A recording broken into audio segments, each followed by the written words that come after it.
Good evening, ladies and gentlemen. I'm Michael Rossi, Chairman of the Clinton Aquifer Protection Agency. I'd like to call our regular quarterly meeting to order. Will the clerk please call the roll? Mike Florio, Here. Ellen Dahlgren, Dylan Walter, Here. Jay Mandel, Zach Plord, Here. Ed Alvarino, Here. Shinzi Letieri, Bo Clark, Here. Robert Corson, Here. Brian Pellegrini, Here. Susan Marcus. Okay, I'll speak. Oh, Michael Rossi, I'm sorry. Bob for Cynthia and Brian, I'll see you for Jay. Okay. First item is minutes. Do we have any comments on minutes from last meeting where we didn't have anything to do? No comments, and I make a motion to approve the minutes of nothing. I'll second that. Okay, It's nothing. discussion, all those in favor? Aye. Opposed, any motion carries. Okay, do we have any old business? No. Was there any new business? I thought there was something coming. So we are going to look at July or the July meeting to do a training with you and at least go back through the statutes, some of the trainings that may be available. Some of that's on pause with the state right now. There's an online training that you can do through DEEP it's not up and running right now. So I'm gonna reach out to them to ask when we might see it, because they were gonna update some of the content, and then just give you sort of a sense of what we're doing here with Aquifer, what kinds of things we can do behind the scenes, and if there are we just haven't had applications or needs to have something come forward this body as it exists as Aquifer. Well, we've got a relatively small area of the town that's in the aquifer protection area. Yeah. So we'll do some training for folks who haven't been through the process yet or haven't done it sometimes, and we'll go from there. Okay. Thank you. Adjournment, So moved. Second. thank you. All in favor? Aye. Opposed, abstaining, we're adjourned at 6:50. I was quick to say. Hey, can you send me the agenda? I'm trying it right now, Mike. You're not in the directory, so I had to go back to one of the old emails I have. Thank you. Good evening, ladies and gentlemen. I'm Michael Rossi, Chairman of the Clinton Planning and Zoning Commission. I would like to call this regular monthly meeting to order. Will the clerk please call the roll? Mike Florio, Here. Ellen Dahlgren, Dylan Walter, Here. Jay Mandel, Here. Zach Plord, Here. Ed Alvarino, Here. Shinzi Letieri, Bo Clark, Here. Robert Corson, Here. Brian Pellegrini, Here. Susan Marcus, Michael Rossi. Here. Okay, I'd like to see, Bob for, Ellen and, Brian for, Cynthia. Okay, we have a quorum. First order of business or chair's comments, and what I want to do with the chair's comments is ask to have a couple things added to the agenda. The first item is, Planning and Zoning Commission 25-5. It's a special exception, so we would just receive it and schedule it for public hearing at a coffee and tea house at 130 East Main Street. And let's see. And that would then end up in new business as item B. Okay, and then the other one that I want to add, I should point out, I might as well start with this. PZC 24-21, we're going to have a public hearing tonight where they've withdrawn that. Really? Okay, so that's been withdrawn. Instead, they would like us to consider a new application. So that's what the second thing is to add is Planning and Zoning Commission 25-7. It's a special exception in coastal site plan for the liquor store and, first, at, 327 East Main Street and 14 residential units, okay? Michael, quick question. PZC 2421 was also connected with PZC 2422. Both being withdrawn? Yeah. Yes, and what they would like to do is essentially have the coastal site plan evaluated with the special exceptions, since the commission had heard it, but we would still need to make the proper findings relative to both. It's still gonna be 830G and all that, It's still 830G. It's essentially the same application that you saw in the amended format, but because of the number of things that changed and the health information was not yet ready, it was submitted, they haven't heard back from the Department of Public Health. They wanted to extend their time frame since they were running out of time. So that's the purpose of this, is to essentially reset the clock. So I'd like a motion to add that is, and that would be item C on the new business.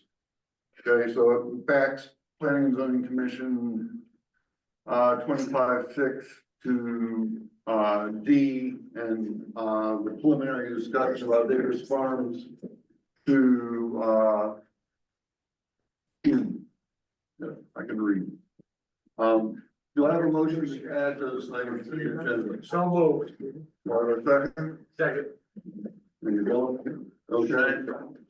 All those in favor? Aye. Opposed? Any, motion carried. I should point out that India arrived at 7:04. Brian, that means you're up. I'll be out of one on here.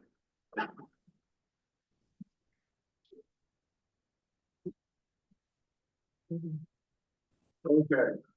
Sorry, Mr. Chairman, just while excuse me, the 25-7, I know, she's at home. oh, you were saying, the other one. I asked about 24 and 24 there. And when we get to new business, we can discuss the particulars if there's any questions about the It's application. a cheat sheet. All right. Okay. Okay, so with that, I want to thank everybody for that.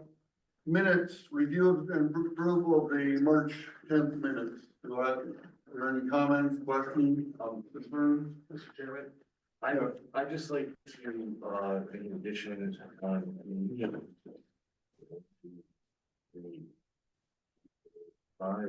it's, Page 6? yeah, versus discussion, people alter, say,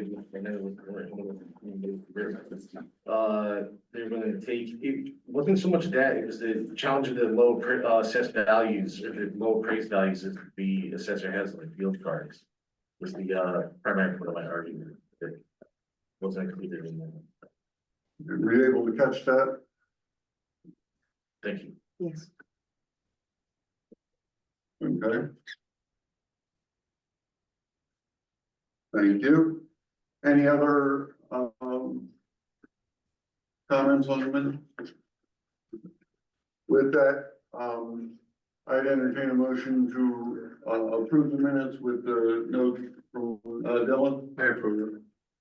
You make motion, okay, Motion. second over there, thank you, Bob. Okay, all those in favor? Aye.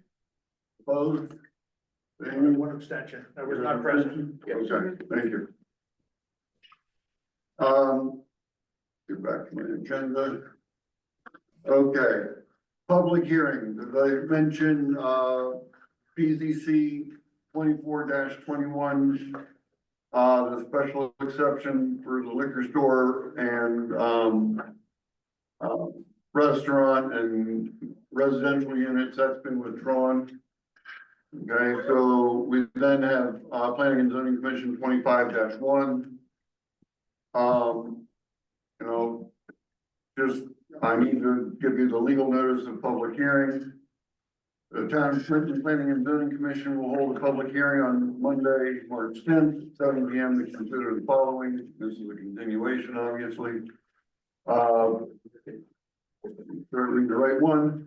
BZC 25-1 application for a zoning text amendment and zoning map to permit an affordable housing floating zone district pursuant to section 21.3.2 at 92 High Street, map 44, block 26, lot 8A, zone R20. Applicant Thomas A. Stevens and Associates. At said hearing, all persons will have the right to be heard. The application and correspondence are available for public inspection at the town website. Anyone requiring special accommodation to participate in the the public meeting should contact the land use office. Michael Rossi, Chairman, Town of Clinton Planning and Zoning Commission. Okay. Do we have an agent or applicant here today? Yep, Tony Bolduc, agent for the applicant. You just covered all the bases. So it's pretty much just the first round of this is the land, the affordable housing district on this site. So this is 92 High Street. It was previously approved as a duplex. The owners not having any luck renting, they're very large apartments. So the turnaround is to see if we could do affordable housing there. That's pretty much it. R20, the lots, 0.75 acres. Brad's approved the change Wait, how to, big is that? 3/4 of an acre. So the footprint you see here is the exact same footprint. I know we're getting outside the realm, but real quick. It's the exact same footprint that was approved for the duplex. So no outside changes. It's still gonna conform to all the other zoning requirements. So the setbacks, coverage, all that stuff still conform. So the only real change is going from 2 units to 6. So this is we need to hear a presentation on doing the floating zone. Yes. So talk about that, please. Sorry, so yes, so the process is you land the floating zone on the site first, so it's just not a whole lot to elaborate on that. So again, the site's 92 High Street. I have a question. Under 21.2.2. It asks that the map shows the grades at 2 foot intervals, which you have. Yep. But it also, required under 2.2A, it says that, both existing and proposed, are you gonna change the grades at all? So there's slight grading that happens in the back here, so during the spring, there's quite a bit of water that builds up in the area. So all we did was berm it, so it doesn't flood down the driveway. There was, actually a problem with that when we cut the driveway in, was water that ran all the way down. So the only real grade change was along the driveway to flatten that out. And it is shown on the map? Yep. I mean, does it show both existing and proposed? Yep, the darker lines are the proposed. Thank you. Dylan. Yeah, Tony mentioned you, difficulty renting out as duplex. Yeah, so it was currently approved as a duplex, so it was a 2 unit, with 2 detached How garages. can you even rent it? It's just the foundation right now, right? Yes, sorry, it was approved as a 2-bedroom, Okay. and he listed it for rent and didn't have any hits. Well, I mean, people who rent typically want to move in right away, don't want to stay like concrete all the time. Yep. Okay. I got a question. Go ahead. Where is the water coming from? So it's just spring high tide or spring high tide, sorry, to use the beach. In the spring, this area in the back gets kind of wet. We had to check for wetlands. Bob Russo said it's not a wetlands, it's just, it bonds up in the summer or in the spring. There's no way to divert that with a culvert or anything like that? Oh, so you did berm it and it's pretty much held it in place for the foundation's been there for 2 years, so. Okay, so this is in area served by Connecticut Water, correct? Yep. Make sure I remember that right? Yep. Okay, so you have to have the septic, it's big enough for that. Yep. You don't have a well on the site. And CRAD approved this in December 3rd of 24.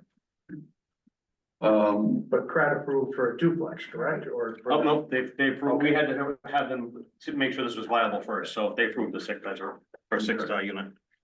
Okay. So what we would be doing tonight would be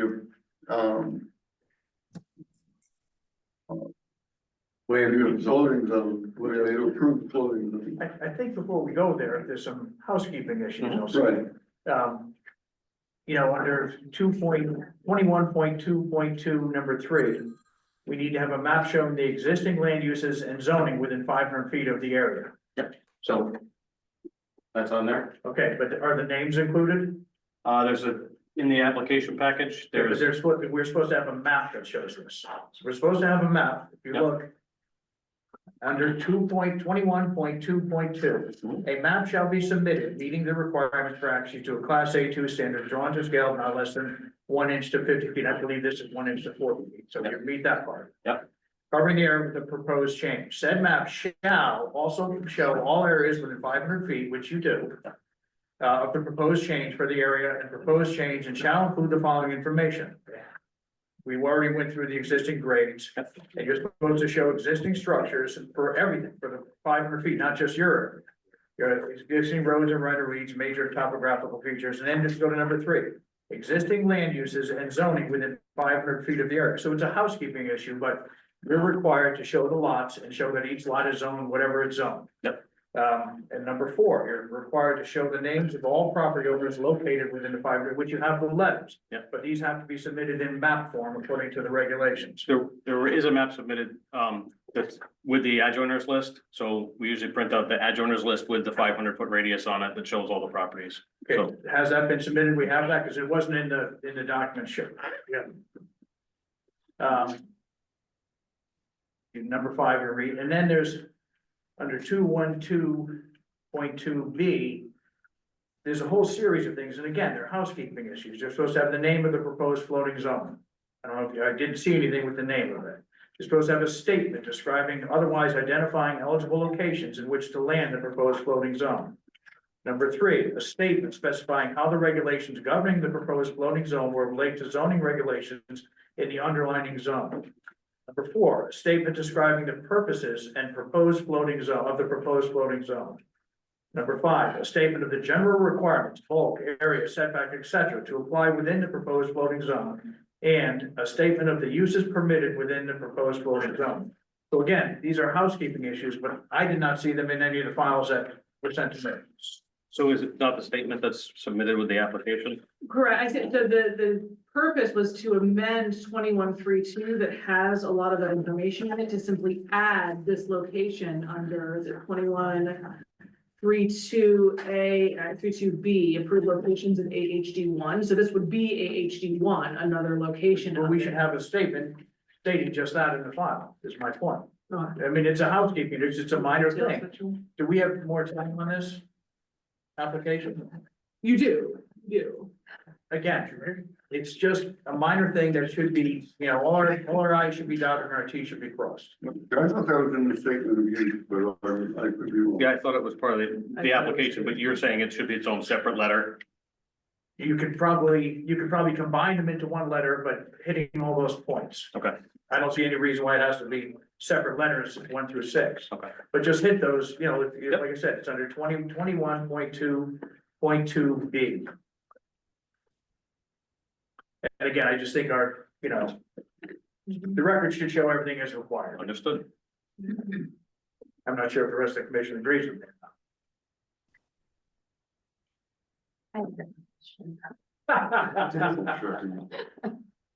Please. I have a simple question, parking requirements. Yep. So we're 2 over.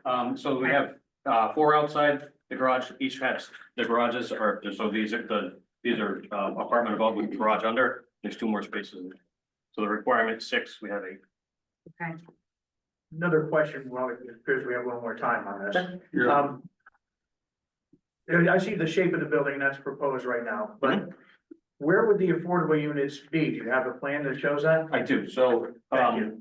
it's I haven't completed it yet because that's the next It's not step. required, yeah. But so units 1 and 6, I believe, are gonna be the affordable units.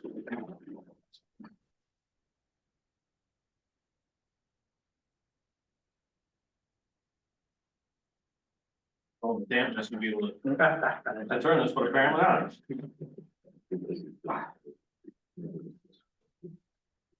So if you count, so this is unit 1, so this one would be affordable, which is one of the larger ones. This is 752 square feet. And unit 6, which is this unit, which is a mirror image of this. So That that was my point, because I appear that some units would be larger than others. I want to see that. So meets if the you're one of regulation. Yep. got one's downstairs, one's upstairs, 2 to kind of even them. Perfect. Any questions? Any other questions? I should, point out, I'm always nervous of floating zones. And I am too. it makes me nervous, makes me really nervous. But, I mean, I think if we,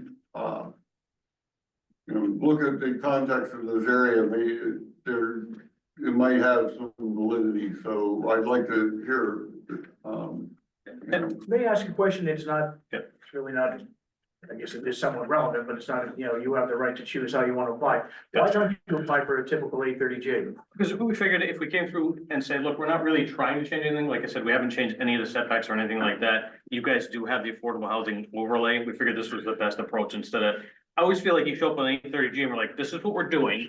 And it just seems pushy to do that, and this seems like the better approach, but you I guys. think seem you set up a bunch of hurdles that were unnecessary for yourself, whereas an 830G, you would have been, you know, even if we didn't like it, we have to have. I understand. Where the floating zone, you might have some opposition. I mean, this is located in a historic district. Yep. Which is something to consider here if we choose to land this. So I was just curious. I mean, we have to evaluate what's presented to us, not tell you how to present it. No, it was just, that was the option was the, Even though it's in our regulations, so it's, everybody is very reluctant yes, to do the floating zone. understood. Floating zones, quite frankly, in my opinion, are bad zoning. It was a method clearly used to circumvent the spot zoning regulations. Yep. Which has nothing to do with you. Yep. It's just. It's there.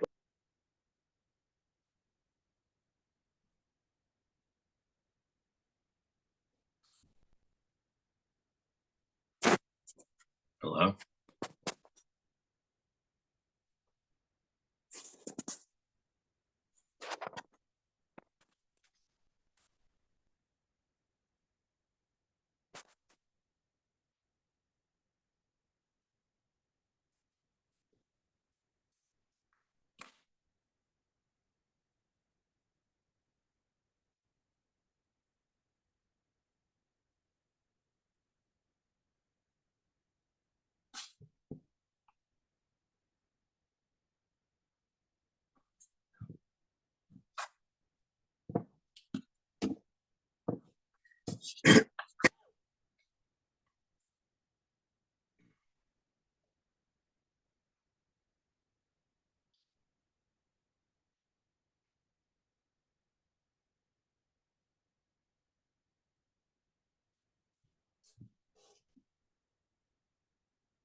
Mike, are you able to hear us here, Lori? Just give me the cords and Yeah, I don't know. I got kicked off or just something. It just went blank. Everything's blank. Couldn't hear anything, nothing. I don't know, my computer. Again, my computer.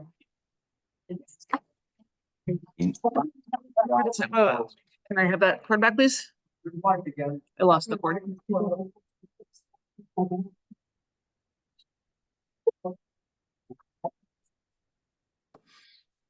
Hmm.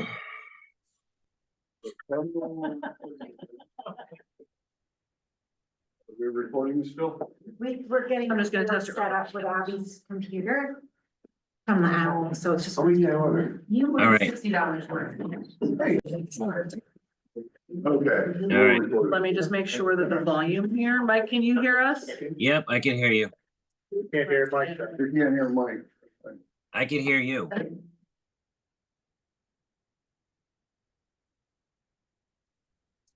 No, I can't. You give me the cord to plug into the TV? I owe 61. Yeah. You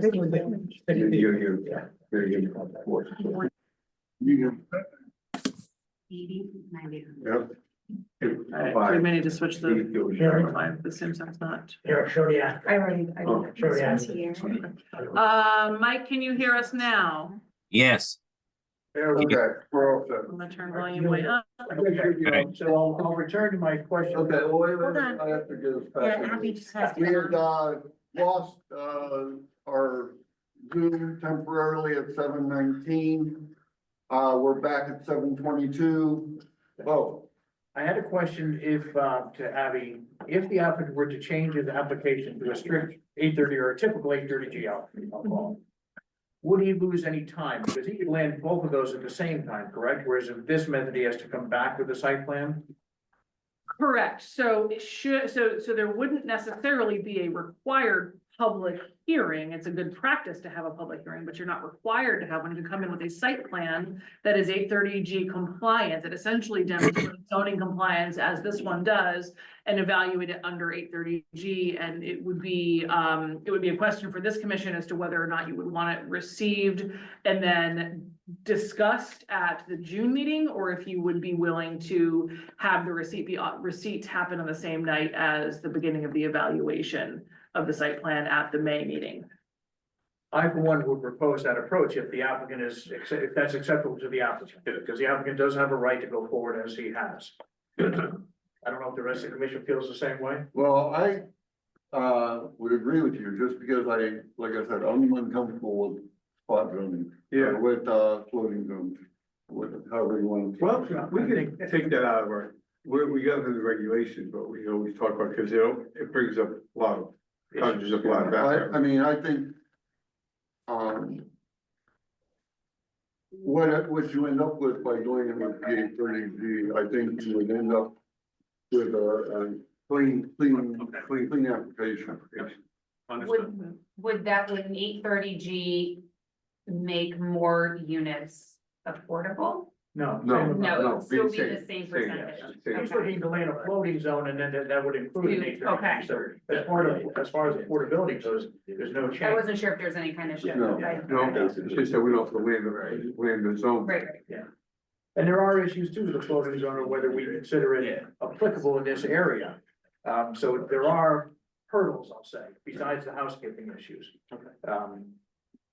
I'm Yeah. totally acceptable. I don't want you to think this is We're not- a thing that you No, got. no, because either way, we're coming back with the. Well, that's why I asked about the time thing, because I didn't want to delay you, should the, but I thought that would be a cleaner way if it's not gonna result in a delay or a serious delay.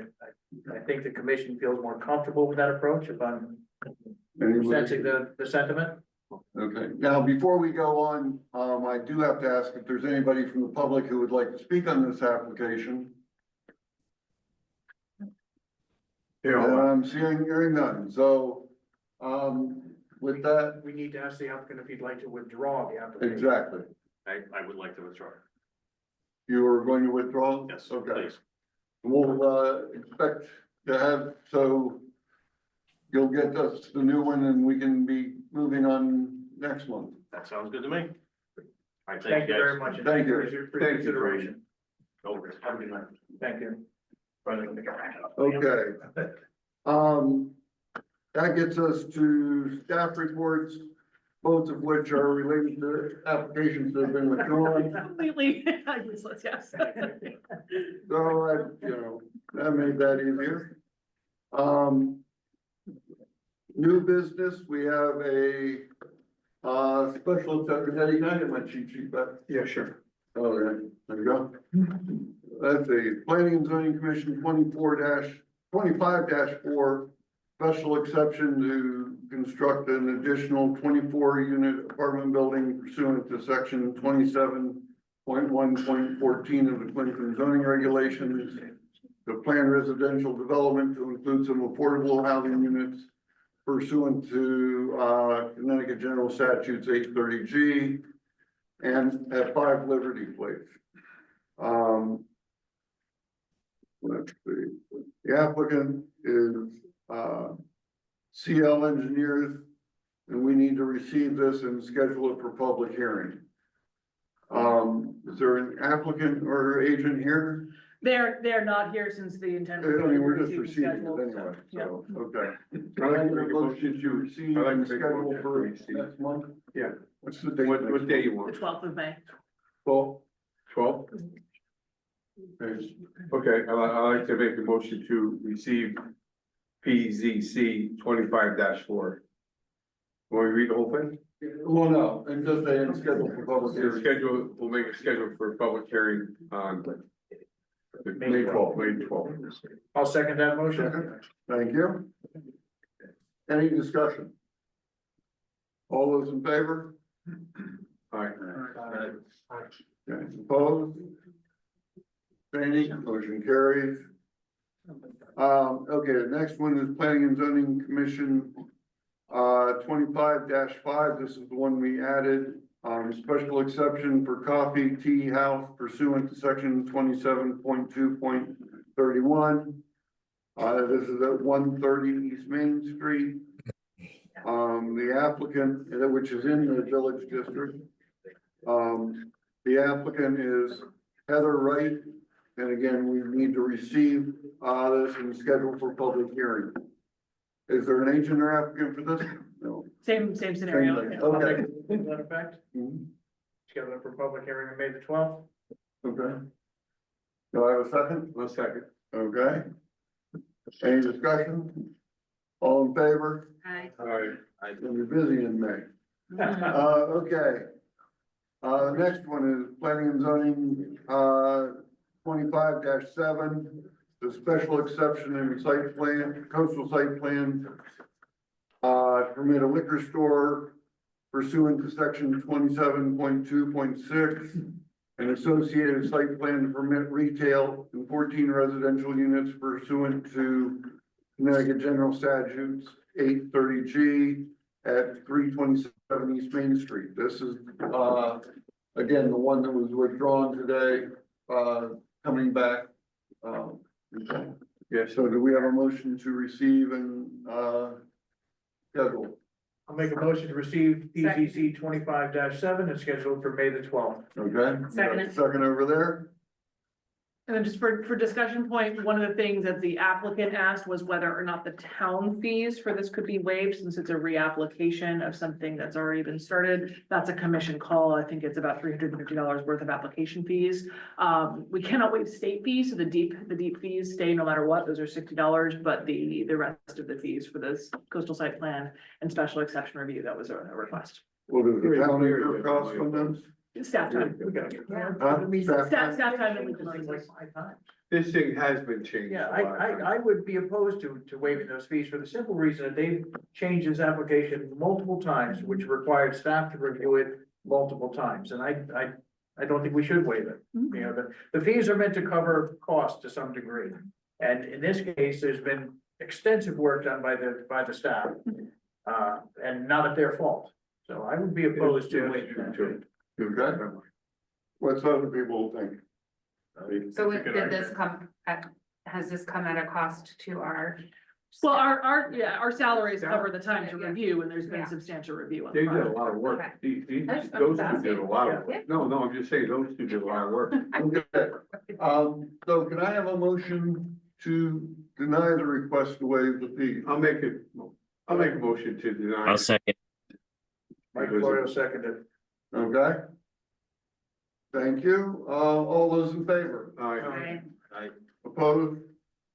Abstaining? Motion carries. Thank you. Okay. Next thing, where did I? Okay. Planning and Zoning Commission 25-6, it's a site plan for home occupation. Tier 2 massage therapy, home occupation tier 2, massage therapy pursuant to section 27.1.11B. This is at 123 Airline Road. The applicant is Yvette Saunders, and we need to receive this tonight. I move to receive the application 25 PZC 25-6 for site plan for a home occupation, tier 2 massage therapy pursuant to section 21.111B of zoning regulations. At 123 Airline Road. There's no agent here tonight?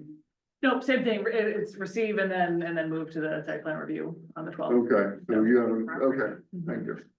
Okay, all those in favor? Opposed? I didn't know. Motion carries, thank you. Let's see, next item is preliminary discussion of Davis Farm Road. Leon re-subdivision. This is, in the zone R40, or in the R40 zone.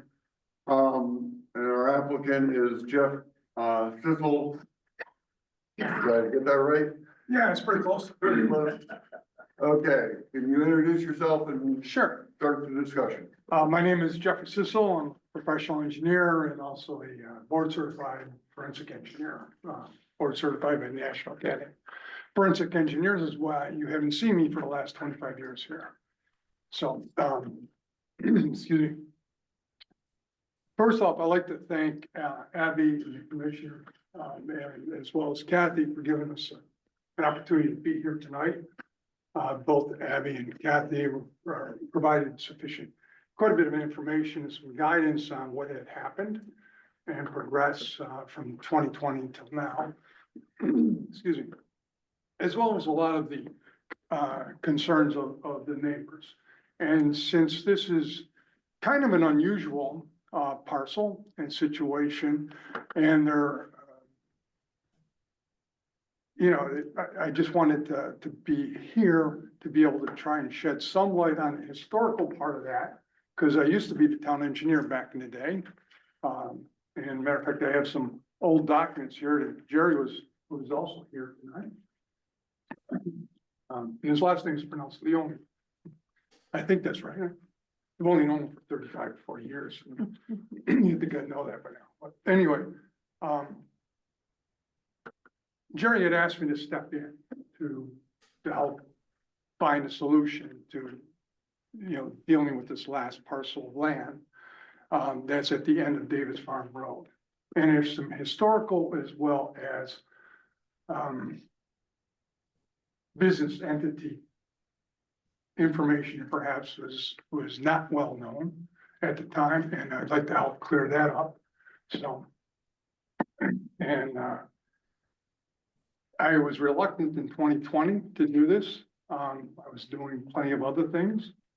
And I believe that's when Greg Fettis stepped up and he was doing some work, and some of you, I don't know any of you. The last time I was here before this commission, I think I was younger than everybody sitting here, and now I'm probably older than everybody sitting here. But anyway, I believe I was here the last time in 2000. I was here last time you came. was there? Yeah, Yeah, I was sure. I don't know how many times I think we've seen this. It's like, yeah, no, I wasn't here until 2020. The last time I was probably before this commission was like 2001 through 2004, something like that. So you guys don't look at it.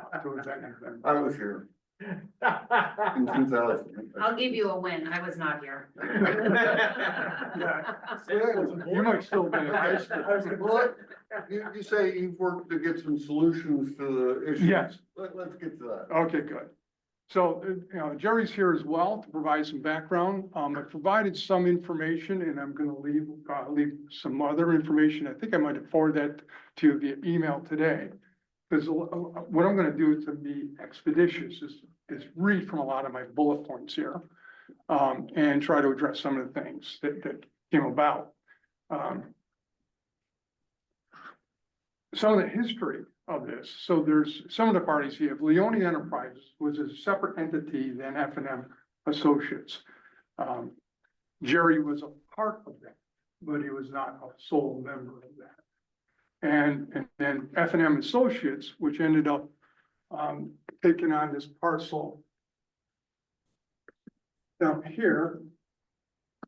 And that resulted from some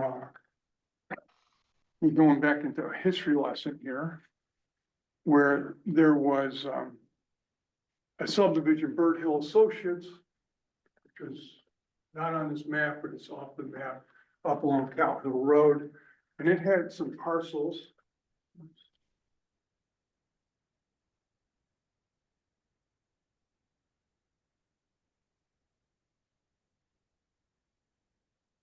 And I was a town engineer at the time, and the planner, Pauline, I can't remember, couldn't pronounce her last name. And I discussed it, she had a distinct preference for not having dead end roads. And so, Bird Hill Associates looked at several different options. because they were gonna leave that last parcel there as landlocked. Right. Which I was never in favor of, still wouldn't be in favor of. And so I suggested, and I have a letter, if I can bring it up, I think it was dated in 1987, and suggesting to the parties, particularly Bird Hill, that they need to speak to the, principles of the adjoining parcel of the enterprises. That if they're going to develop this, if they'd be interested in taking it on, I'm sure obviously there's some monetary considerations there. But they had an opportunity to provide a road to do that. So if I could just interrupt for one moment, you're talking about the lot to the side, it would be up in the upper left-hand corner, that connects to Cow Hill Road, correct? No, none of that connects to Cow Hill. No, just. No, not the lot, I'm talking about the lot, not the lots that we're considering here. Maybe I can point this out. So I'm talking about this land right here that's now part of the land trust. There is a parcel that comes down and a long stretch, it comes up like this, and that connects. So here's. Yes, exactly, yeah, So Bird Hill was along Cow Hill Road. right. Right. That's what I'm talking about. And so at the time, they were gonna leave this parcel of land that we're talking about now as orphan, no access anywhere. It would be joined, some other properties, the only, as well as. Make sure you speak up, because I want to make sure this is on the record. Sure. And if I understand you correctly, there was common owner, but not a sole owner of both properties. One Correct. person owned in entirety, and one person was a partial owner of the adjoining piece. Correct. Okay, so the only enterprises was the primary owner of the Davis Farm subdivision as has been subdivided now. Okay. Okay, the Bird Hill piece, so there was an agreement that occurred between Bird Hill and Jerry, and I couldn't remember who the other person, was a part of, but it was a separate entity. So the only enterprises, closed their books in 2002. And F&M's, maintain ownership of this parcel of land. And, going back to this through road, which was a viable, valid interest at the time by the planners. Then, and I think probably up to 2020, about having the ability to extend that road. That, you wanted that to go on the Route 81. Right, and that was what the neighbors didn't Yeah. want, is the extension. Now, I remember. Okay, good. So, anyway, so when we did look at a number of different options, and I showed this to you. So there was a number of different options, none of them very nice. Okay, and I'll leave this. Is this part of the package that you already have, or do I don't remember that. I don't think this part came through for what got to everybody, no. Okay, Obviously, 7 things with the, like, cell phone. So the current plan then is to have 2 with frontage and 1 rear lot? yeah, I'll go into that in just a moment. Okay. So anyways, I'll leave this with you, but there was a number of alternatives, none of them very nice. To create an opportunity for the Bird Hill Associates property to be able to extend to this, orphan piece or to the Leone piece, Leone Enterprises piece. And being a town engineer at the time, I just was supporting the planner at the time that I didn't want to see an orphan piece. I've seen it be misused in the past with other developments. And, there appeared to be an interest by the planner at the time that, another east-west connector between Cow Hill Road and Route 81 was of interest. And I'll get into some of the reasons why perhaps today we can think that. Here's another parcel. Here's some reference maps that show some of these parcels. I'll join. So clearly now we have an open space in the back of Davis Farm Road that would be to the west of the south bank. And it touches the subject parcel that's at the end of Davis Farm Road, which is what I looked at here. As, you know, is there a viable ability to split that? And,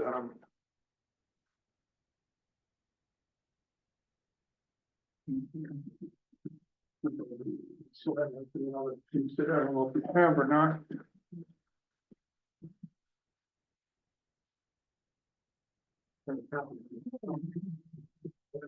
Just want to get back on track here. So some of the history, we talked a little bit about that. Sorry, was there a question? Some of the history. So in '88, there was an agreement between Cedar Woods, the town of Clinton, and Bird Hill Associates concerning the potential right-of-way extension of Davis Farm Road.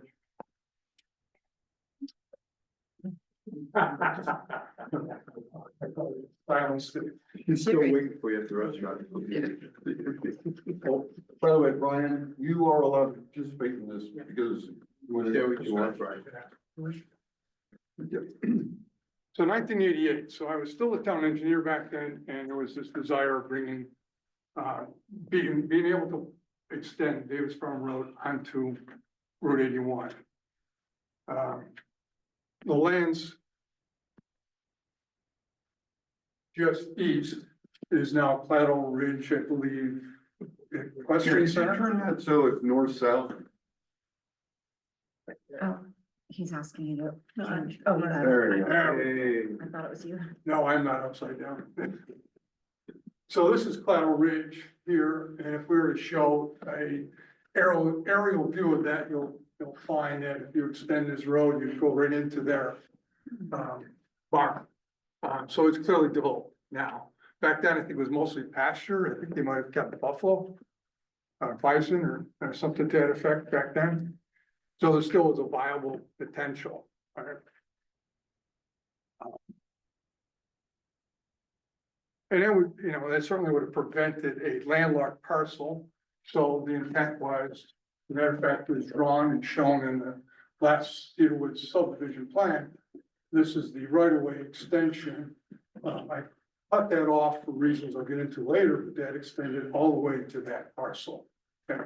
That time, that parcel was not developed. And all the lots in Cedar Woods was not developed.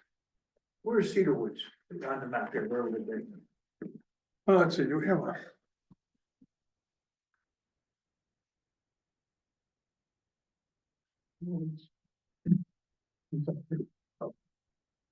Probably If another. you look at this one, you can probably see it, but when you zoom in on that. Yeah, I provided a map. You can bring around walkers around, but it's. I also provided a map showing the Cedar Woods subdivision, with where the wells were located. And then I had a Excel spreadsheet showing with how deep they were, their yield and blah, blah, blah. We'll get into that later.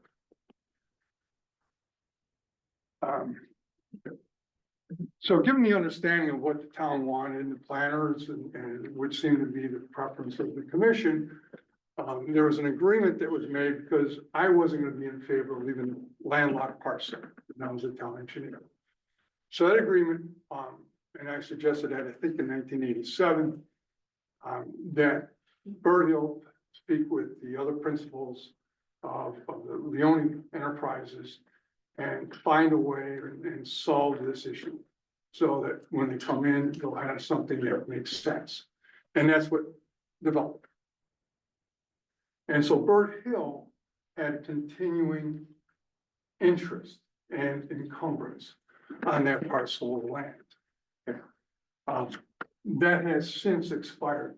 I think that expired approximately 2020 or 2019.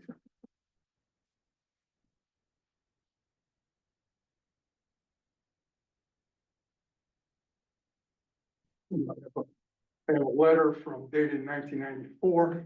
That's when I presented the Davis Farm Road.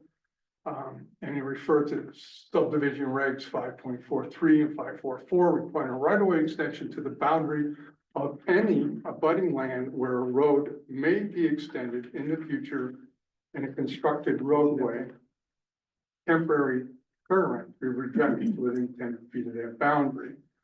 And so the Leona Enterprises parcel ended approximately here.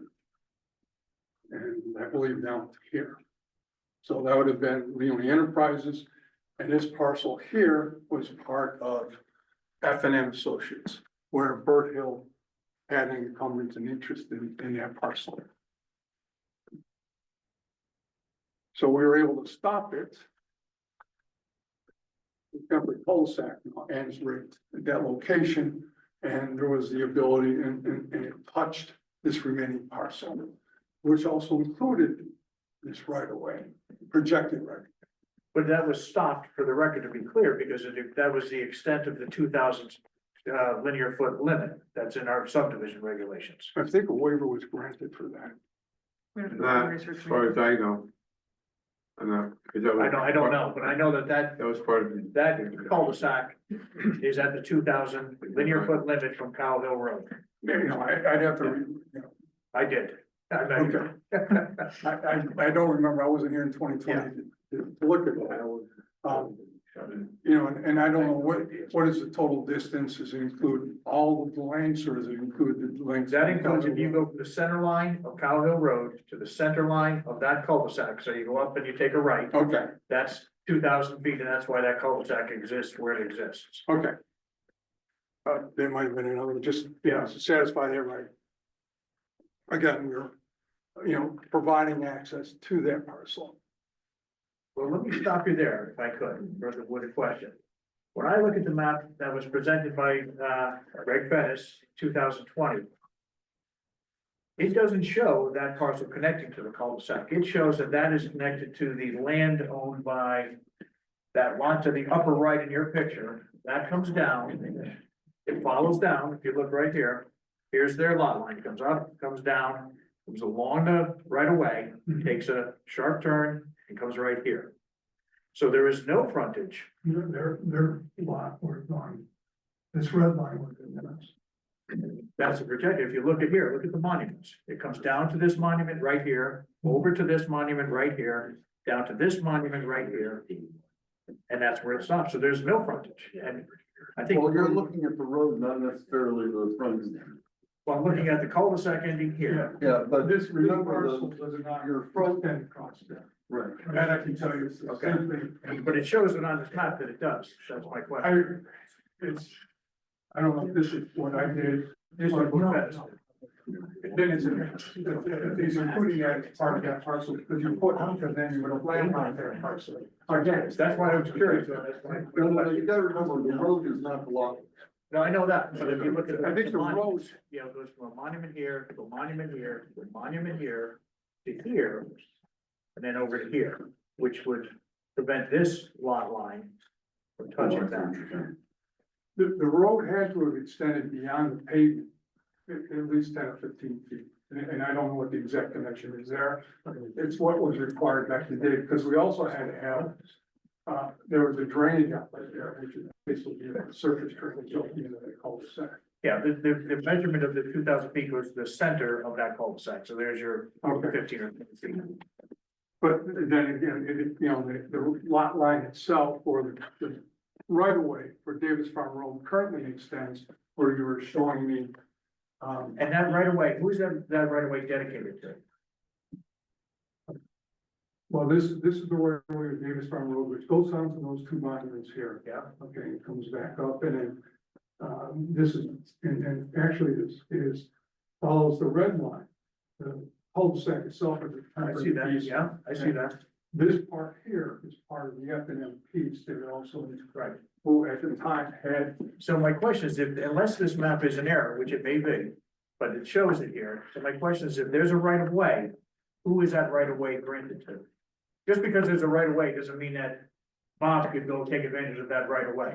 They have to be dedicated to somebody, either to the town or to an individual. Can we, I would really like to get to what you said you were here to discuss, which is your solution, not the history. Okay, Absolutely.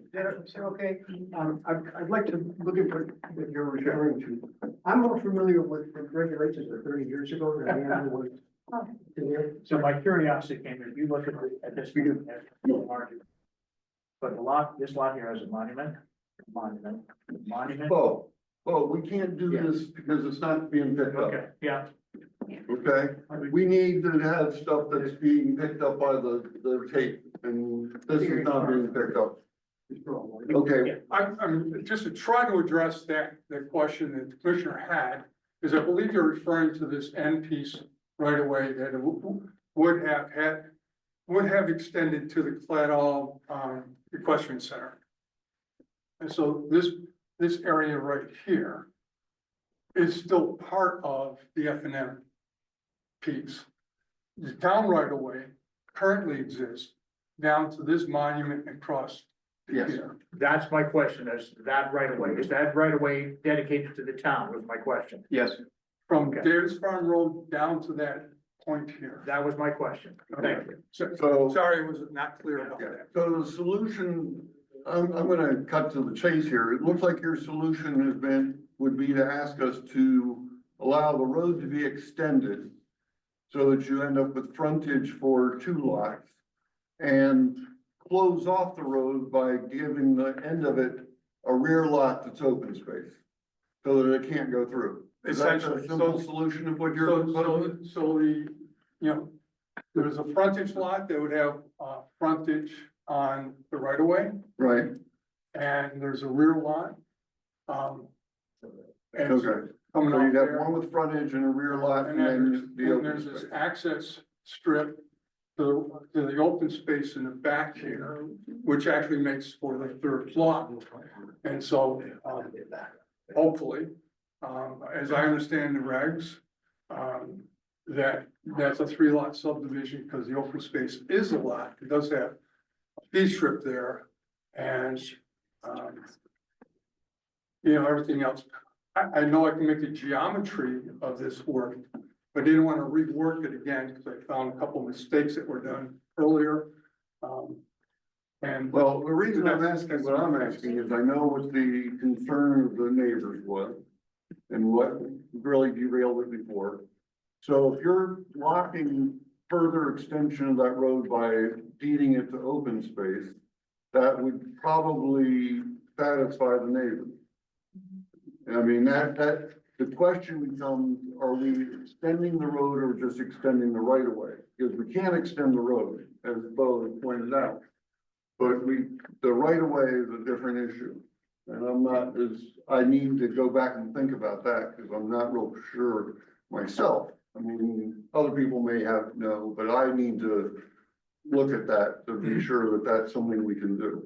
Or that I feel comfortable with. One of my questions too is that, for required frontage, it has to be on a town accepted road, not on a right of way. well, I think the regulations might differ from that. I think I think a right of If I way read this subdivision It regulation. doesn't say road, it says it's a right of way. If I read the subdivision regulation 1.1, and as you know, anything has to go by the required subdivisions. All subdivisions must comply with zoning regulations, and then if you go to 5.9.3. Subdivisions containing, that's another issue. Subdivisions containing more than 20 lots shall have at least 2 direct connections to 1 or more accepted public roads. So you don't have that, and you have already, I think there's 25 lots here. So you're asking for, there's a reason, the reason. 27 you have? I believe it's 27. Yeah, it's well in excess of the 20 and around for 2 more. And the reason for that regulation, for those of you that aren't familiar with it, is it's a safety issue. Fire, If there's an accident at the intersection of Cow Hill and was an old school road. You have 27 families and then 2 more would be 29 families trapped. yep, It's an unsafe condition, and that's why that regulation is there, and that's, one of the biggest issues that I have with this plan. Well, I'm gonna speak to that. Thank you. Because back when this was done, and we spoke to the Planning and Zoning Commission, about this same issue. It's the 25, I guess 25, does that include the ones already on Cow Hill Road, or? No. No, I haven't counted all of them, I know there's 20 on Davis Farm Road. I can't remember the number, but there was a lot of dead end roads in Clinton with well over. That's not an issue. there's nothing- Well, it's an issue for the following reason, because you called it a safety issue. okay? Yes, And I was a town engineer for 5 years here, okay, as well as the director of public works Here in Clinton? in Clinton, okay? There was never an issue where any of these roads that existed with more than 20 lots, over 1,000 or 2,000 feet, created a problem for fire or police. have you ever, Fire and police also signed off on these subdivisions, have you ever been pulled over by police for speeding? not recently, but Yeah, yes. you have. And did you ever tell the cop, well, the guy in front of me was doing 80? And what would he say? It doesn't matter what the guy in You know, front of me. again, why does this regulation exist? I've tried to, I think it's something that just gets inherited and extended, and people use that safety reason, but we're talking about two additional lots and it's May I not, talk, Mr. Chairman? Well, let him finish. Okay. That's fine. you know, and as far, I mean, there's 20 lots, there's probably gonna be 20 lots without the north end of Davis Farm Road. With the north end of Davis Farm Road, I think there's 8 there, plus or minus 1 or 2. And that gives you 27. There's not a lot that can really happen, you know, so the kind of safety things that you might have is a tree falls down, okay? And I have to tell you, I never experienced it in the 5 years that I was the director of public works. I don't know of it happening where it became an issue. And I think it would be fresh and fire and police that if they had that kind of concern, I would think they would say, no, we don't want more than 20. And so, anyway, I don't see that as a practical restriction in a very unusual, I think. okay, if a road got blocked, why would it be Let him important? talk, and then that's- And so then, you know, then the question is, if it got a good block, you know, so you have to have 2 relatively rare events happening at the same time. You have to have something like a hurricane perhaps. And I can tell you, there was a hurricane when I was a town engineer. And I stationed, you know, contractors and my people all throughout the town with chainsaws, loaders and equipment to take care of that issue. Because there's more, I mean, you couldn't drive in any of the roads here in 1990. But that's, you know, that's a public works, that's a civil something. Anyway, Well, I'm gonna say something. I'm a certified, advanced fire investigator, all right, number 1. Number 2, I've been a firefighter for 28 years. So things change over years. You know, we have police officers here that started, you know, with 38s, then they moved their guns up to, you know, not Glocks. Everything changes. But the safety that Bo was bringing up is a viable, very viable restriction. You just can't keep jamming things in because they did it years ago. How many times cars, when I was a kid, you didn't have seatbelts in cars. All right, I'm 71 years old, so we didn't have seatbelts, now you have seatbelts. You know, we have, everything changes, safety. Safety is a paramount, thing issue of this commission.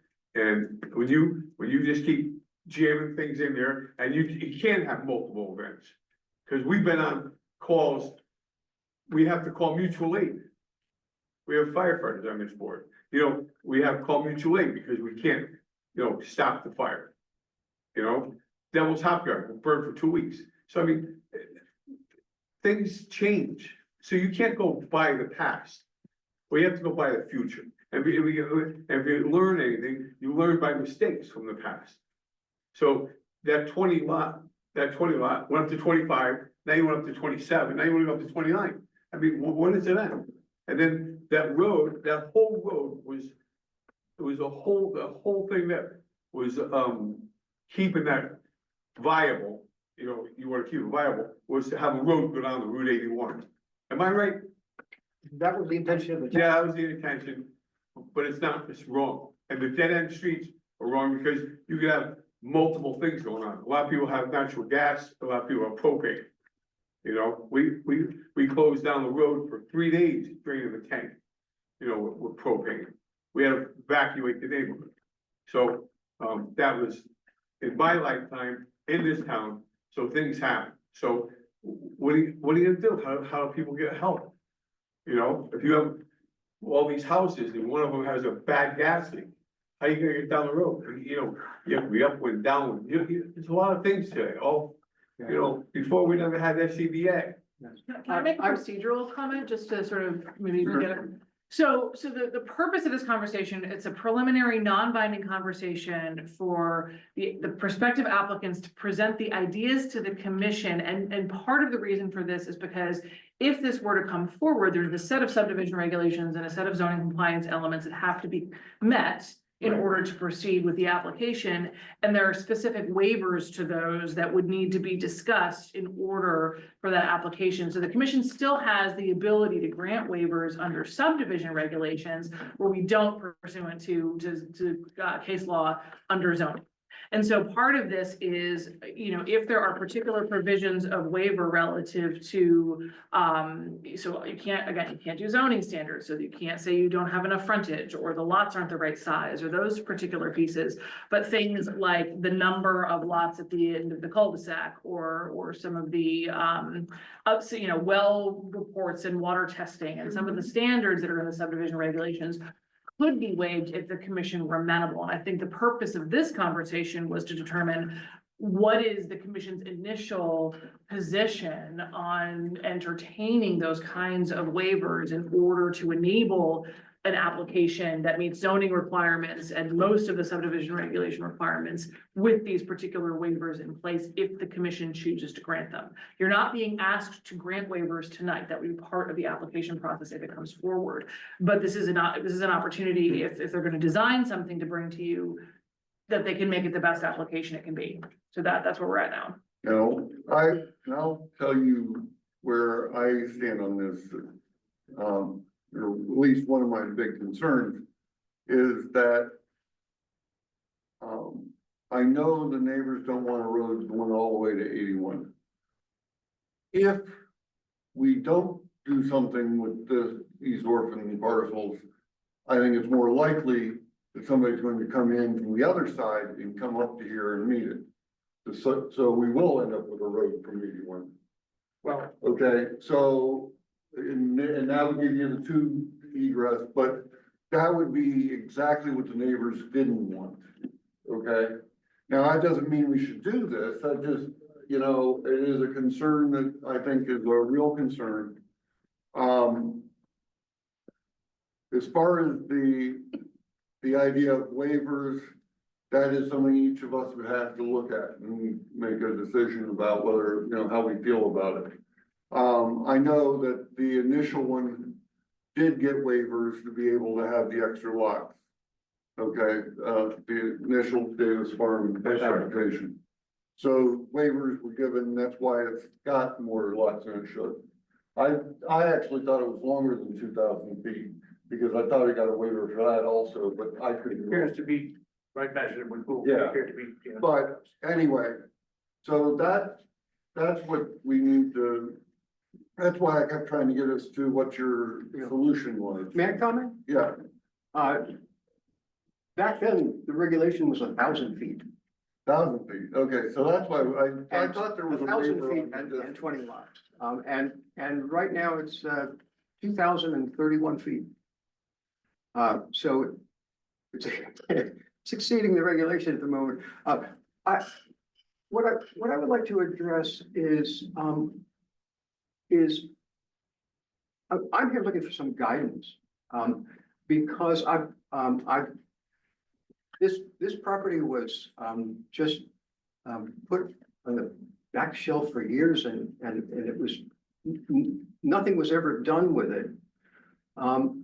Yet the intention was a cooperative one with the town, Bird Hill Associates, and Leone Enterprises, Cedar Woods.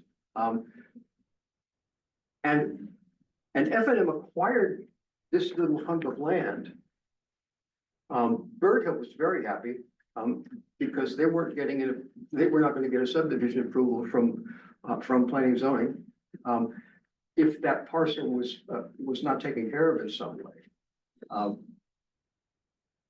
F&M Associates, I bought it, to potentially, I couldn't solve the town's problem, but I could, by doing that, I could continue the opportunity that the town was interested in at the time. So we did that. And that then, again, the intention was to extend the right of way. So that, not to build a road, but to extend the right of way, so that at the time, Zamiti was the name of the people that owned it. They had, as Jeff said, minimal development. So the opportunity was there at that time. And at that time, the regulations said, it didn't matter what the property looked like. If there was possibility of extension and creating of a road, that you had to do it. You had to build the turnaround, Right. construct a turnaround. Cul-de-sac, sorry. And then extend the right of way of that another 10 feet to the boundary line. So I'm not sure if that shows that, but that's exactly what Jeff designed way back when and what he built. So the issue is now we have it was Barbara Swan. Yeah. At the time, acknowledged in writing that we had at the completion and the approval of the Cedarwood subdivision, we had this F&M Associates property that was non-conforming. That planning and zoning approved the subdivision, understanding that this parcel was non-conforming, but that this could provide the extension for that right of way that would potentially lead to 81. Now, I mean, quite honestly, I have no interest in extending to 81, no more than the neighbors in the neighborhood do. It's a beautiful subdivision. In fact, I think the person that wrote a big long letter a few years back, one of the first things that she said was that it was beautifully done. I was excited until I got to the next paragraph.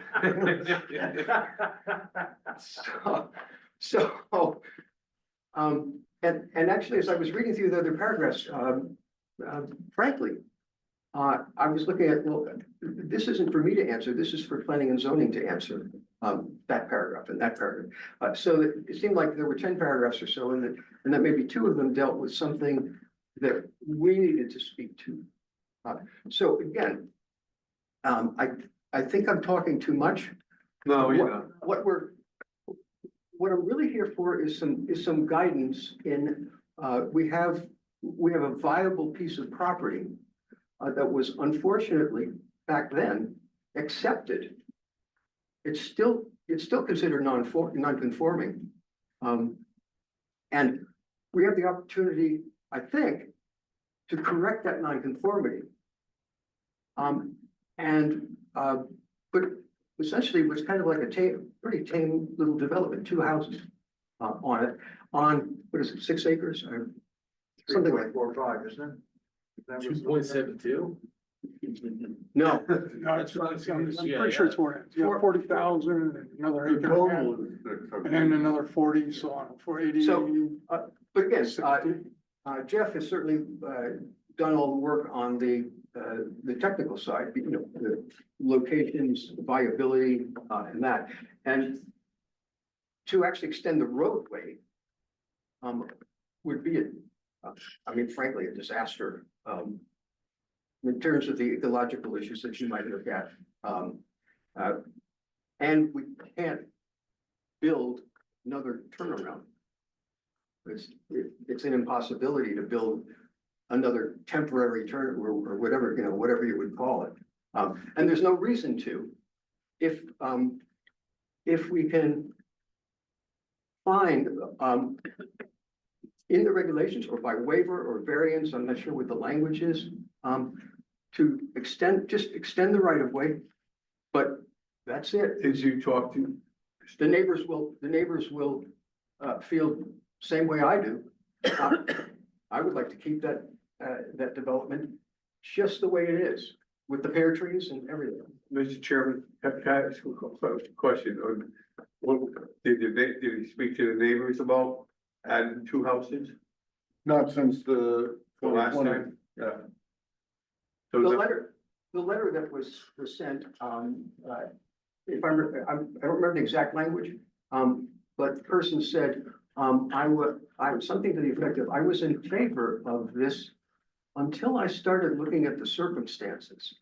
And it, personally, I was a little bit insulted, but I thought the Planning and Zoning Commission should maybe be insulted as well. When you read through it and the suggestives, of course, it wouldn't have been you, some other individuals. Maybe Mike. So, yeah, were you there? Maybe. Yeah, okay. Now, I have one question I forgot to ask you. You didn't introduce yourself for the record, so. I'm so sorry. Jerry Leone. And if I'm coming across as a little goofy or whatever, I just drove almost 3 hours from West Point. I just attended a great friend's funeral there. Sorry to hear So, that. I'm a little emotional as well. Sorry. But, is anything else I'm the owner of that. So I guess for informational, what you're seeking. My issues are, number one, we already have a waiver granted to extend the length of the cul-de-sac beyond our limit.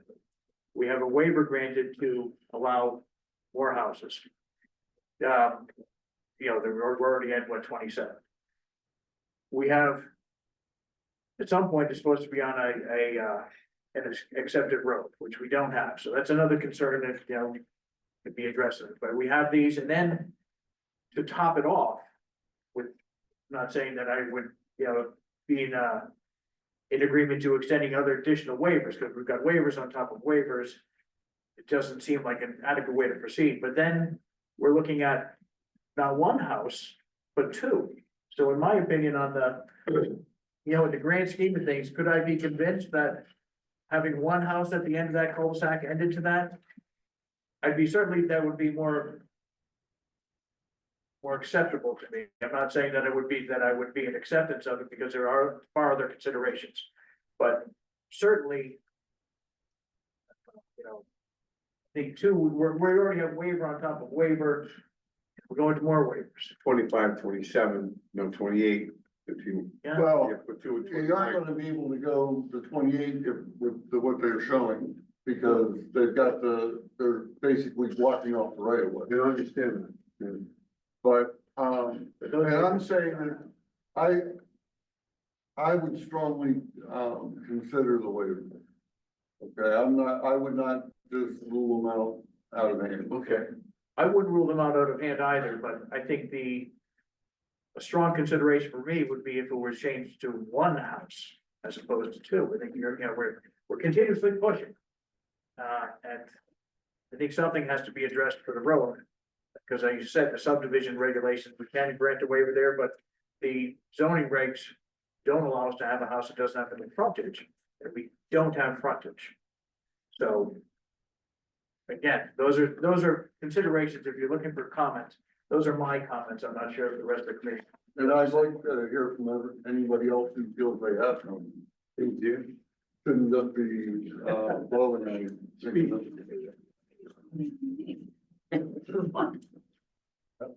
Anybody, go ahead, Josh. Is it conversation okay here as opposed to comments? I mean, like, my housing stock is like we've discussed at length as the commission before, like, a limitation and an thing of we are interested in having more of, and, like, I agree with. I'm not necessarily saying like I like everything, or I'm super read in on all of it at this point. I'd like to review more things, but I'm not saying like, an addition, adding to our housing supply is not necessarily a hard no at this point. So, Let's see, but you guys own that half of the road, at the intersection of Davis Farm and the old schoolhouse? GIS map is showing that strip of road as part of this parcel. Yeah, which is kind of odd. I noticed that as well. Yeah. It's right here. I'm pretty sure that's a mistake. Yeah, it's- I saw it and I questioned it too. Because it's a town road. I mean, I remember, I need one conversation at a time, one conversation at a time. I understand Davis Farm Road has been acceptable as a town road, but it comes with. Now, again, I've been out of this arena for over 20 years, so. Normally that, once I'm done, if the road gets built, et cetera, then as far as processing the paperwork to get it through to the commissions and everyone else. That's outside my bandwidth. Abby, is that something you could bring up on the screen? The townwide GIS shows that this lot is extended way up on Davis Farm Road. Yep, if there is an error in the parcel mapping, which we do come across fairly frequently, if things just had not for years been updated, we can correct that. So if it's, if it doesn't appear in the right configuration, we can certainly. And I believe that there's a land surveyor that signed off on it, and they have to do a title search, and so that to me would indicate that it has been conveyed. Again, I deal with the engineering part of that, and I have to deal with that part. Just self, but No, but. If you click on that end lot, that one right there. There we go. See how it goes? Yeah, I would imagine that is not correct, that the right of way was merged in, but we would have to go back and check the subdivisions and essentially make sure that we have the correct configuration. We do see errors in this, so just always take GIS for a little bit of a grain of salt. It would help, but So again, I would just repeat it, at the time, it was, an interest of the towns. It was something that we did in conformity of that interest. And if I remember correctly, we didn't have to do that because we had approval from the town for 27 lots and 2,000 feet of road, when the regulation was 20 lots and 1,000 feet of road. In fact, because it was a phased subdivision, phase 2 was under 1,000, phase 3 was well over 1,000. And we then still had to do phase 4 to get to 2,031 feet or something like that.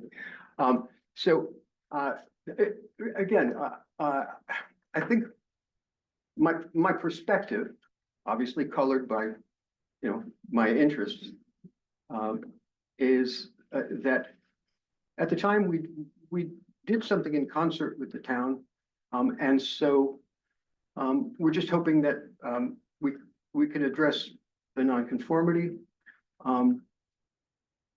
put this to bed, and yes, I understand your question about one as opposed to two, but the size of the property is and the character of it easily makes two very good lots that are actually larger than the other lots on Cedar Woods, because that's a 30, what's it, 40,000, 30,000? Is that it? The way you talk about 40,000. Yeah, 30, those are all You've 30,000. got one lot that's a little over 40 and the rear lot's a little over 60. Yeah, plus plus the Plus the The open Plus- space is plus- approximately. And that's 40 just open come out space. to approximately 3.45 acres, that's what this is. Correct. This is not. It's approximate, it's not huge, not a big scale. I mean, this is it. This is the, what you see there is it. There's no extensions or anything else. It's surrounded by open space and other people's property. No, okay, question, Mr. Chairman, what are the neighbors, what are you talked to them, what are the neighbors exactly saying? This- Forget about the life safety, all the safety stuff, everything else. neighbors just want, a cul-de-sac. They want their nice cul-de-sac, okay, and I agree with them. At this point in time, there's no intention from the town to do that. The property is developed now, and your regulations, I did read that your regulation has changed from any property, extending it to any property, to extending to an undeveloped parcel that might provide access. Again, totally unnecessary because it is very developed and also has its own access on 81 if it wanted to actually develop that. There's big frontage for Clatter Ridge. And the neighbors, again, against it, we see no need for it. Again, aside from the safety issues, there's nobody that wanted it before wants it now. Okay, with mine. I think I've expressed my view and my concerns. Go ahead, Tony. And again, deferring to the GIS, because like, except for everything, but, you mentioned 27 houses, how did you get to the calculation of 27? Because I'm seeing one, you count up everything, old schoolhouse and Davis Farm, there's 26, one of them has a Colonial Court address. So would that keep one? It's possible that I counted it. No, I believe you're right. Because I got 8 here, and that's 19 there, so it's 27. Okay. So, anybody else have comments on the waivers, or potential waivers? What are you thinking? Can we ask, you chime in, is it okay? Have a question. Okay. A question for you, what? So you're within the rights of the commission, as long as it doesn't create a zoning nonconformity that would require a variance before the zoning board of appeals. It is within the authority of the planning and zoning commission to, in your sort of planning commission, sort of the hat, to be able to waive the subdivision regulation requirements. You need to do it sort of for good cause. It needs to be something that you have a justification for. So in application materials, it would need to be presented that, based on the preliminary discussion with the commission, we recognize the following, concerns relative to health, safety, welfare, and why these regulations are in place. However, we believe they're addressed because, or we believe it's a minor, the waiver would not cause any significant adverse impact to health, safety, welfare, because it's 2 houses versus 20 houses. There's a restriction on the ability to, build more than that. There will be specific, we have an agency for the open space that is identified, and we have the easement language and escrow as part of the application. So it's, some of these questions get resolved. The concept of the paper road is clear, and the town, not just the planning and zoning commission's position on the paper road is clear. All of those kinds of things could be included in an application. You're certainly within your powers to act on them. There's no reason not to. Okay. One other observation, just that, is that if I recall, these are on wells. Correct? No city water up here? Is that what No you're city saying? water. Correct. Wells. Which adds to the concern about safety. Obviously with firefighting, there's, Well, we just built we did put some tanks up there, so. okay, well, that's something that could be addressed, and Yeah. that would address that thing, but it is, I thought there were tanks on that Yeah. road. okay. Well, that's. And this would go to police, fire, we would have Put those. more tanks, it should be safety, so I mean, town spent a lot of money for that. Well, there's gonna be a large right of way there. I mean, that would be a place you'd want to put a tank there. not gonna be a road. Matter of fact, we got a drainage, town drainage goes right through there, probably filter it out and keep feeding it. But anyway. We're happy, Some we're of happy to Joe- come back, next month and if there's more questions, that you might have, I mean, again, we're, This was in a way, all we're just seeking- talk, Well, just- Yeah, and I think it's for me, I need to, consider that, well, you know, yeah, haven't spent enough time looking at what you provided yet. And it's unusual. so I need to be responsible about it. So, you know, I can't give you a definitive right now, I just to be clear. But I can tell you that I will keep looking at it and so if you do want to come back later, I welcome that. Oh, sure. But if you want to move forward from what you've heard, that, I'm not going to tell you not to, it's just, we all are trying to figure out what's best for the town.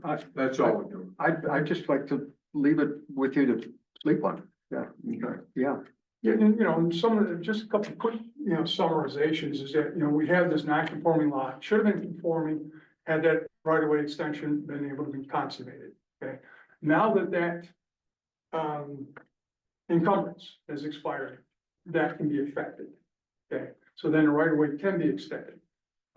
Before we would have extended it, would have been extended all the way to the adjoining parcel. So it's not landlocked though, I mean, right, is it landlocked? It's not, it's a non-conform, it's, I don't know if it's really a lot yet, but it does have It access sounds to like a it's road. It's a lot, it's a non-conforming lot. Yeah. It's a non-conforming lot, And the egress to it, Mhm. but it's, you know, it doesn't meet any of the, I don't think it meets any of the zoning regs. Because it doesn't have the right of way extension Right, it doesn't have frontage on a road. Doesn't have any in front of and a it. right of way. I don't think it has to be a paved road, it has to be a right of way. There's actually some, so you talking about, it, it's just, something came to mind, and again, this goes back to the 30 or 40 years, when, Cedar Woods was being done. I've forgotten what the name of the development is, just north of Cedar Woods. Colonial Court, Pardon? is it Colonial Court? Colonial Court, yeah. Oh, When the Cedar Woods property was purchased, it had large frontage on Cow Hill Road. And there also was access to Colonial Court. Colonial Court, and then there's a lot that you owned near the end of Colonial. Yeah. Colonial Drive. But that that's also a cul-de-sac. the Colonial Court had a little cul-de-sac Kind of a on it. closet. It's Right. At that time, and again, I know we're talking about then, not now. But at that time, the right of way was extended well beyond the cul-de-sac to create two more lots.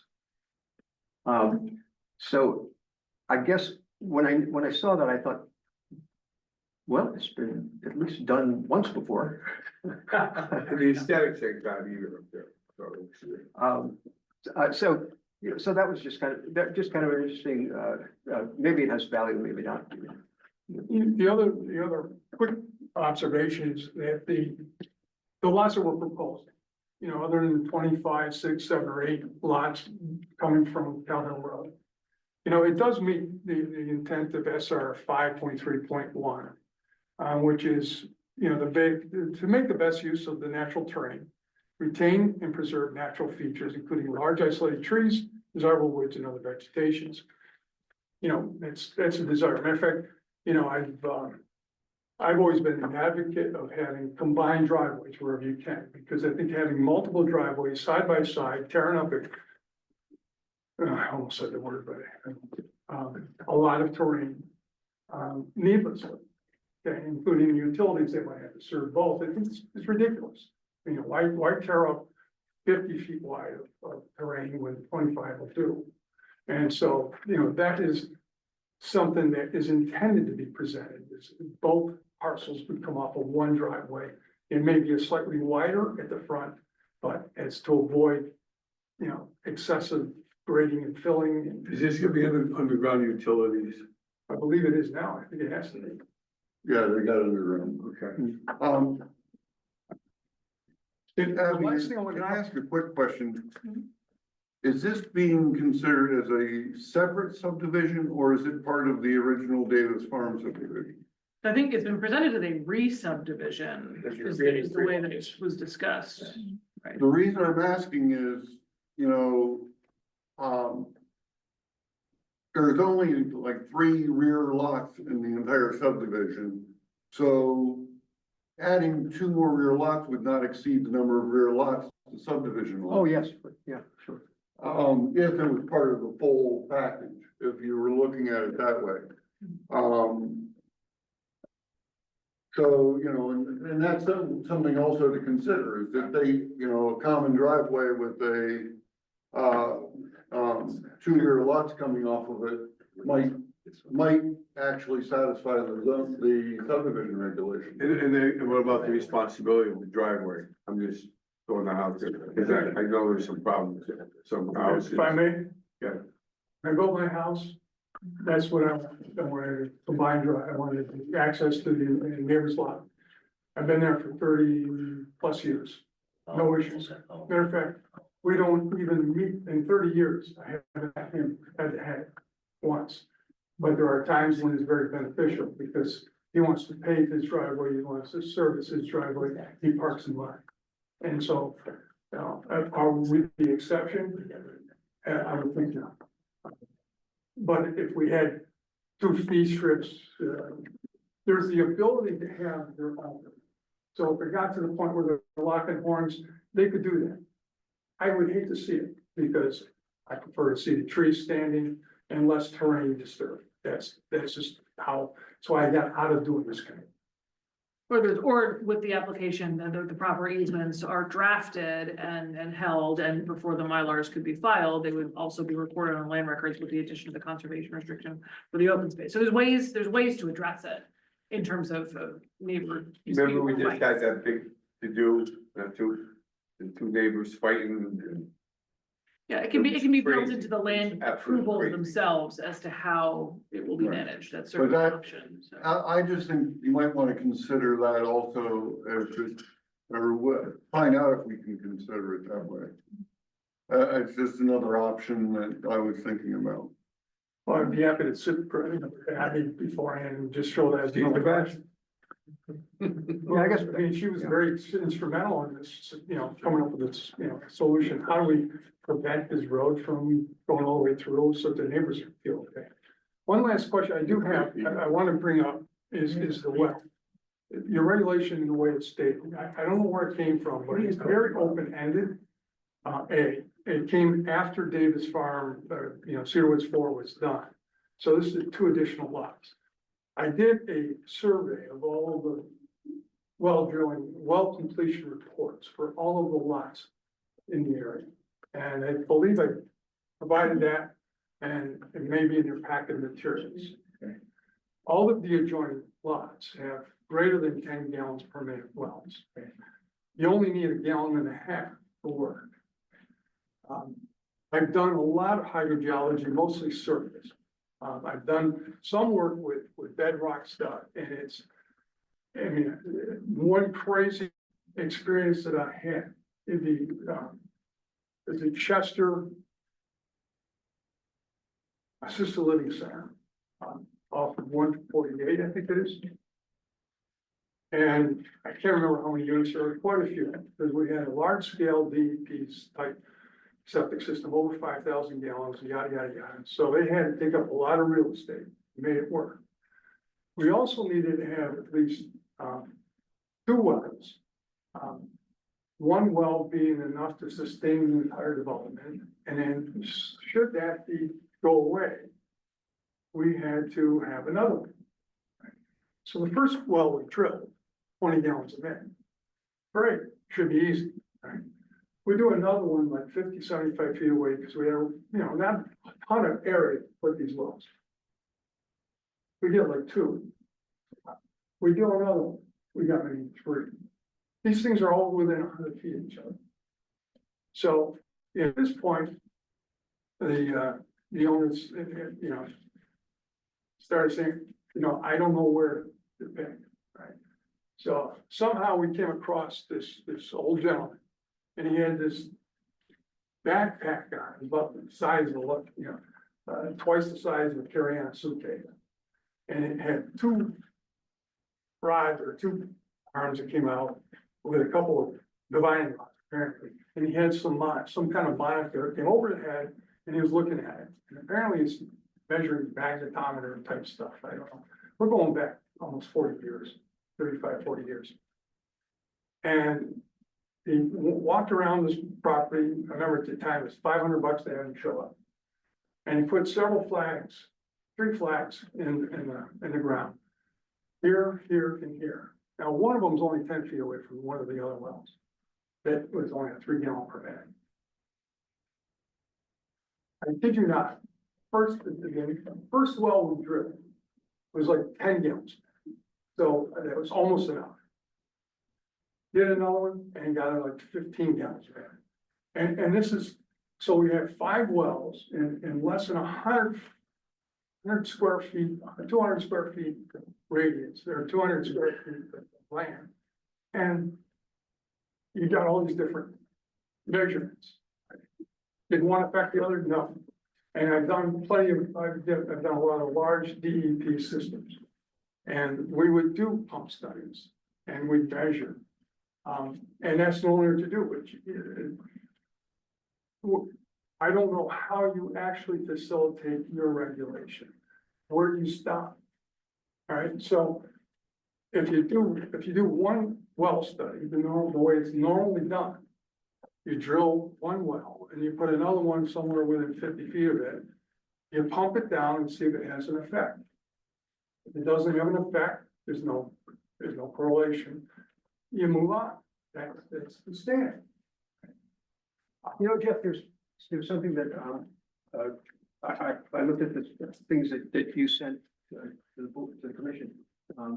And one thing that I noticed and these are the wells that are these are the records of the wells that were drilled in all the lots. Every lot, in the immediate vicinity, 2 or 3 lots away. The character of the underlying bedrock, granite, and those wells all perform great. You know, and again, you know, drill. What's underneath us is granite. We pretty much know that we would get 2 great wells out of it because it's consistent all the way around us. What you do see in some of the other wells is a different rock structure. There's something that I like to throw my engineering out there. There's something called a schist, and I have to say that very carefully. And it's crummy rock. Yeah, crumbles. Yeah, it's crummy stuff. Also mica. And that's where you'll see the lower producing wells. As far as the suggestion that you made, which is one way that we kind of looked at it, but we don't know what's the better way to go in terms of, I think one way or the other, we're going to need some sort of a variance waiver of some kind, whichever direction you go, whether it's part of the subdivision or not. But if it's part of the subdivision, interestingly, this is a regulation for over 20 lots, hydrology study. If it's an abutting property owner, according to your regulations, unnecessary. And I think that the other thing about that, and I really appreciate you people staying here this long. The other thing about that is that the issue we have here too, to be included, is time and space. That we're talking about essentially what I had looked at as a completed subdivision. It was complete 25 years ago. And people living in the homes. And now we're looking at two more. If it's considered as a part of the subdivision, is that something that's waiverable? Is that P and Z or is that? So it would be based on the historic record of what was included in previous subdivisions and how the lot was addressed in those. Was it part of the application analysis? Was it not part of the application analysis? And that will, and then what that will do is say, is it a subdivision or a re-subdivision? Does it automatically go to public hearing? Is essentially what we're looking at there. So we really need some guidance. So you need to do the history on that. You need to learn the history on that part. You mean as to whether or not there was a study done? Not whether or not the study was done, so that you can submit testimony into the record for whether, either way, but whether or not you need a particular, so there's the well waiver, and then there's whether or not it was included, any well data was included for this lot in previous applications, that I don't. Oh, no, Right, not- so. no. Okay, well, that eliminates Sure. my, One last one, shoes up top. no, They don't fall. okay. I'd like to conclude this. Thank you so much. Thank you. Thank you. Okay, committee report. I'm skipping old business because everything under old business has been withdrawn. Committee report, so. Subcommittee of the OCD met on the third, we went over economic development, environmental and open space, utilities and services and facilities.